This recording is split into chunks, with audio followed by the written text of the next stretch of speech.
नए ब्लूप्रिंट के अनुसार काव्य बोध भाग से आपको एक एक अंक के 5 प्रश्न रहेंगे, 2 अंक का एक प्रश्न होगा और 3 अंक का एक प्रश्न होगा। कुल 10 अंक के प्रश्न रहेंगे। छंद, शब्द शक्ति, शब्द गुण, रस, अलंकार, इसके अतिरिक्त महाकाव्य, खंड काव्य आदि भी रहेगा। वस्तुनिष्ठ प्रकार में पहला प्रश्न है, रसात्मकम वाक्यम काव्यम, ये किसकी परिभाषा है? तो ये आचार्य विश्वनाथ की परिभाषा है। महाकाव्य में क्या होता है? जीवन का बृहद चित्रण। तीसरा प्रश्न है, इसमें से कौन सा महाकाव्य है? इसमें से रामचरितमानस महाकाव्य है। श्रृंगार रस का स्थायी भाव क्या है? रति। वीर भयानक रौद्र रसों में प्रधानता होती है ओज गुण की। निम्नलिखित में से कौन सा प्रबंध काव्य नहीं है? तो इसमें सूरसागर प्रबंध काव्य नहीं है।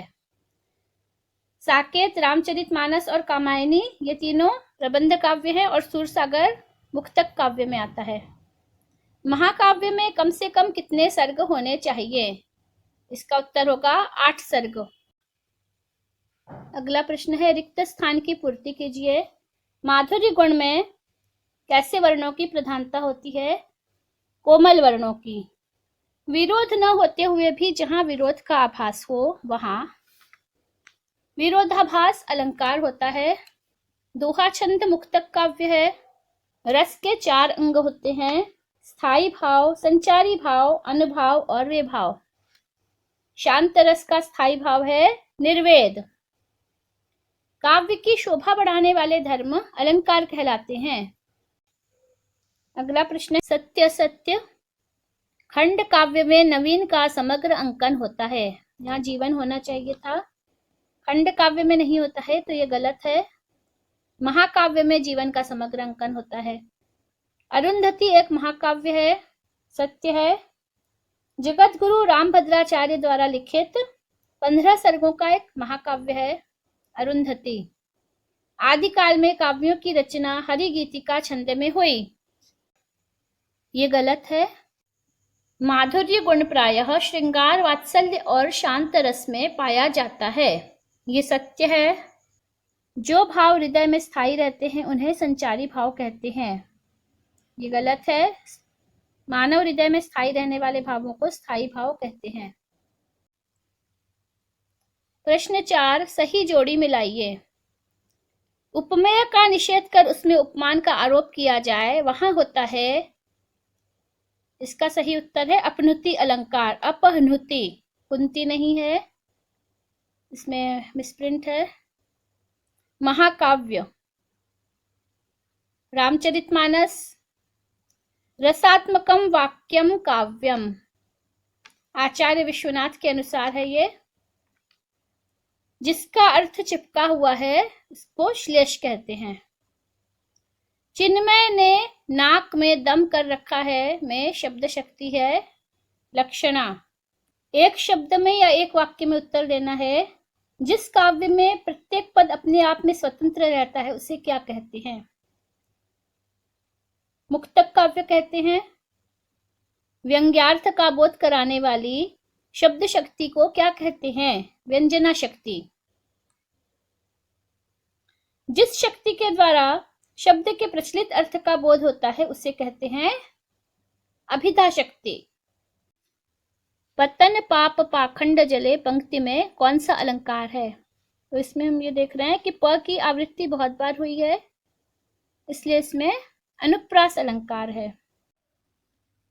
2 अंक के प्रश्न, मुक्तक काव्य किसे कहते हैं? मुक्तक काव्य उसे कहते हैं जिसमें सभी पद या छंद स्वतंत्र होते हैं, इसमें पद या छंद आपस में संबंधित नहीं होते। कबीर, रहीम के दोहे, मीराबाई के पद आदि मुक्तक काव्य हैं।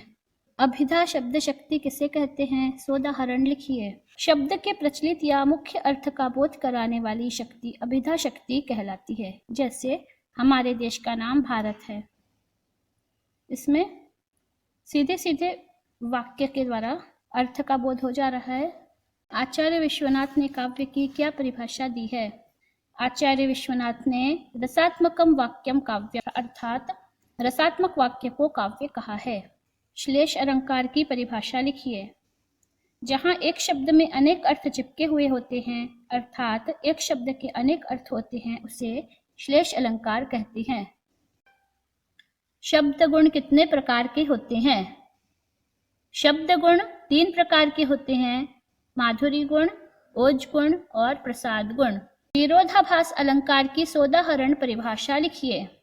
परिभाषा: जहाँ किसी पदार्थ, गुण या क्रिया में वास्तविक विरोध नहीं होने पर भी विरोध का वर्णन हो, वहाँ विरोधाभास अलंकार होता है।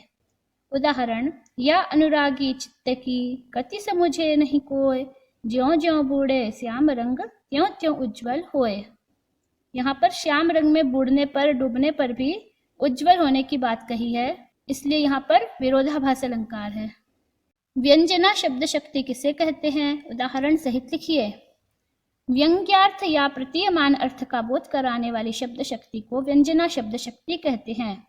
उदाहरण: चिरजीवों जोरी जुरे क्यों न स्नेह गंभीर, वो घटी ए वृषभानुजा वे हलधर के वीर। अब 3 अंक के प्रश्न। पहला, महाकाव्य की 3 विशेषताएं बताते हुए 3 महाकाव्यों के नाम लिखिए। महाकाव्य की विशेषताएं निम्नलिखित हैं। पहला, महाकाव्य की कथा इतिहास प्रसिद्ध होती है। दूसरा, महाकाव्य का नायक उदात्त चरित्र वाला होता है। तीसरा, महाकाव्य में कम से कम 8 सर्ग होते हैं। चौथा, महाकाव्य में जीवन का समग्र चित्रण होता है। आपको कोई 3 लिखने हैं। उदाहरण: रामचरितमानस, पद्मावत, साकेत आदि। शब्द शक्ति की परिभाषा लिखिए तथा उसके भेदों का वर्णन लिखिए। शब्द के अंतर्निहित अर्थ का बोध कराने वाली शक्ति या व्यापार को शब्द शक्ति कहते हैं। शब्द की शक्ति 3 प्रकार की होती है। पहला अभिधा शक्ति, दूसरा लक्षणा शक्ति और तीसरा व्यंजना शक्ति। खंड काव्य की 3 विशेषताएं बताते हुए 3 खंड काव्यों के नाम लिखिए। खंड काव्य की विशेषताएं: पहला, खंड काव्य में जीवन की किसी एक घटना का पूर्णता के साथ चित्रण होता है। दूसरा, श्रृंगार, वीर तथा शांत रस प्रधान होते हैं। तीसरा, खंड काव्य रूप और आकार में महाकाव्य से छोटा होता है। उदाहरण: नरोत्तम दास का सुदामा चरित्र, मैथिली शरण गुप्त का पंचवटी, रामधारी सिंह दिनकर जी का रश्मिरथी खंड काव्य। प्रसाद गुण की परिभाषा उदाहरण सहित लिखिए। उत्तर: काव्य को पढ़ने और सुनने मात्र से ही उसका अर्थ चित्त में व्याप्त हो जाए, अर्थात सहज ही समझ में आ जाए, उसे प्रसाद गुण कहते हैं।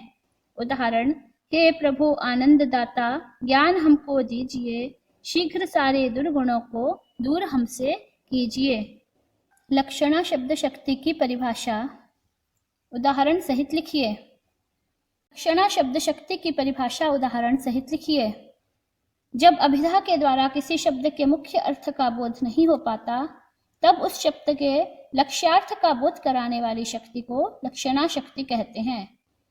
उदाहरण: वह लड़का गधा है, या सारा घर मेला देखने गया। वह लड़का गधा है, इसमें आरोप किया है लड़का गधा जैसा है, मतलब मूर्ख है। सीधा सीधा अर्थ लगाएंगे इसका अभिधा के द्वारा तो सही अर्थ नहीं होगा। दूसरा, सारा घर मेला देखने गया, यहाँ घर के लोग हैं, घर नहीं है, लक्ष्यार्थ है घर के लोग, इसलिए यह लक्षणा शक्ति है। कुंडलियां छंद की सोदाहरण परिभाषा लिखिए। परिभाषा: कुंडलियां 6 पंक्तियों का मात्रिक छंद है।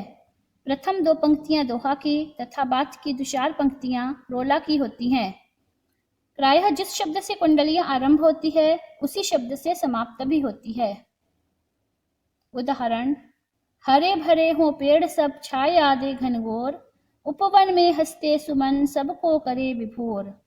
सबको करे विभोर प्रदूषण हर लेते हैं, कंकड़ पत्थर खाकर मीठे फल देते हैं। कह मयंक आचरण विचार साफ सुथरे हों, उपवन के सारे पाद अपने थरे भरे हों। इसमें ऊपर की 2 पंक्तियां दोहा की है और नीचे की 4 पंक्तियां रोला की है। दोहा की अंतिम लाइन है सबको करे विभोर और रोला का पहला चरण है सबको करे विभोर। एक और उदाहरण देखिए। बिना विचारे जो करे सो पाछे पछताए, काम बिगाड़े आपनो जग में होत हसाय। जग में होत हसाय चित्त में चैन न आवे, खान पान सन्मान राग रंग मन ही न भावे। कह गिरिधर कविराय दुख कछु टरत न टारे, खटकत है जिय माही कियो जो बिना विचारे। ये गिरिधर की कुंडलियां हैं। इसमें प्रारंभ की 2 पंक्तियां दोहा की है और बाद की 4 पंक्तियां रोला की है। दोहा की अंतिम पंक्ति है जग में होत हसाए, और इसी से रोला की पहली पंक्ति शुरू हुई है, जग में होत हसाए चित्त में चैन न आवे। इसमें कुंडलियां छंद है। अगले वीडियो में मैं आपको अपठित गद्यांश सविस्तार से समझाऊंगी, जो सभी कक्षाओं के लिए उपयोगी है। सभी बच्चे तुरंत ही चैनल को सब्सक्राइब कर लें और बेल आइकॉन को भी दबा दें, जिससे आपको नोटिफिकेशन मिल जाएगा। अपने सभी साथियों को भी वीडियो शेयर करिए, जिससे सभी को लाभ मिले, और अगला वीडियो ज़रूर देखें।